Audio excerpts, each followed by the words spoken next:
একদমই মেজবানি স্টাইলে দুর্দান্ত স্বাদের দেশি মোরগ মালাইকারি রান্না কিভাবে করতে হয় দেখিয়ে দিচ্ছি।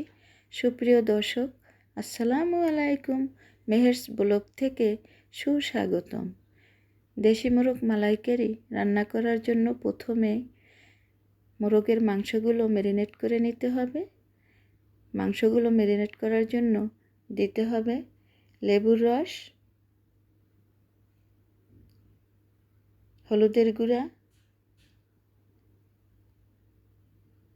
মরিচের গুঁড়া, রসুন বাটা, স্বাদমতো লবণ,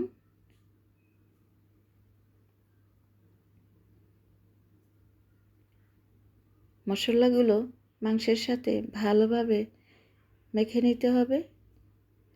মাংসের সাথে মশলাগুলো ভালোভাবে মেখে নিচ্ছি। 30 মিনিটের জন্য ঢাকনা ঢেকে রেস্টে রেখে দিচ্ছি। 30 মিনিট পর ফিরে আসছি মাংসগুলো ভেজে নেওয়ার জন্য। প্রথম ব্যাচের মাংসগুলো ভাজা হয়ে গিয়েছে। দ্বিতীয় ব্যাচের মাংসগুলো উল্টিয়ে পাল্টিয়ে ভেজে নিব। বাদামি কালার হয়ে আসলে মাংসগুলো তুলে নিব। সবগুলো মাংস ভাজা হয়ে গিয়েছে, কি দারুণ লাগছে।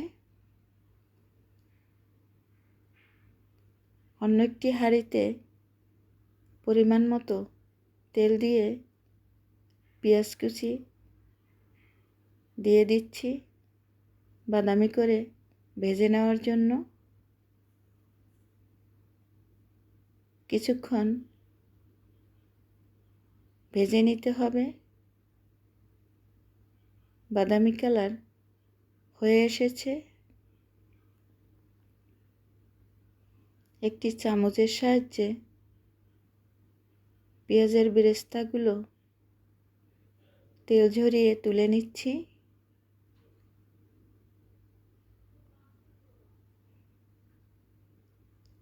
পেঁয়াজের বেরেস্তাগুলো তোলা হয়ে গিয়েছে। ওই তেলে দিয়ে দিচ্ছি পেঁয়াজ কুচি, ভেজে নিব।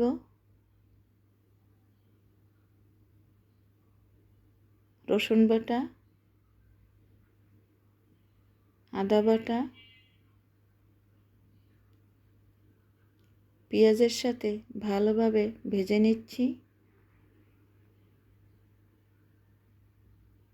দিয়ে দিচ্ছি জিরা বাটা, লাল মরিচের গুঁড়া,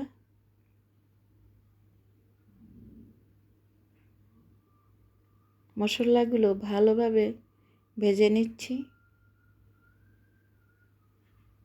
মশলা কষানোর জন্য দিয়ে দিচ্ছি পরিমাণ মতো পানি।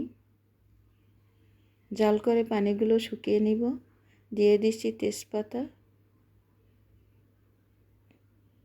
দিয়ে দিচ্ছি শাহি মশলা, দারুচিনি, এলাচ, সাদা গোলমরিচ, কালো গোলমরিচ, জয়ফল, জয়ত্রী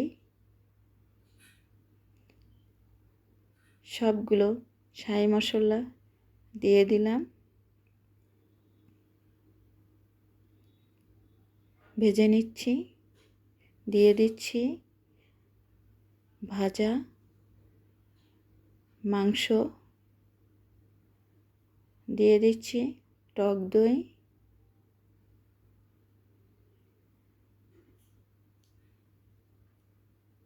নারিকেল বাটা, বাদাম বাটা, দিয়ে দিচ্ছি জাল করা তরল দুধ।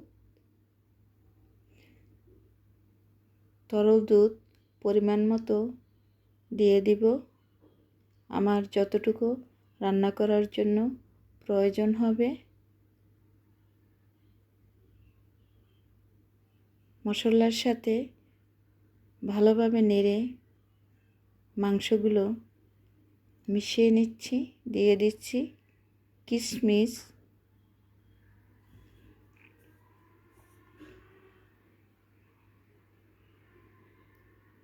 ঢাকনা ডেকে রান্না করে নিচ্ছি। ঢাকনা তুলে নেড়ে দিচ্ছি, পাতিলের তলানিতে লেগে না যায়।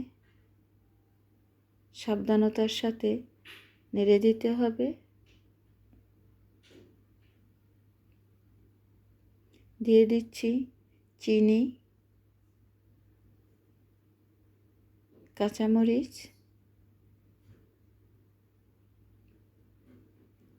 এলাচ পাউডার। এলাচ পাউডার এখন দেওয়ার কারণ হচ্ছে ফ্লেভারটা ভালো আসবে। ঢাকনা ডেকে দমে রেখে দিয়েছিলাম। আমি আস্ত দারুচিনি, এলাচ দিয়েছিলাম। এখন দিয়ে দিচ্ছি পেঁয়াজের বেরেস্তা।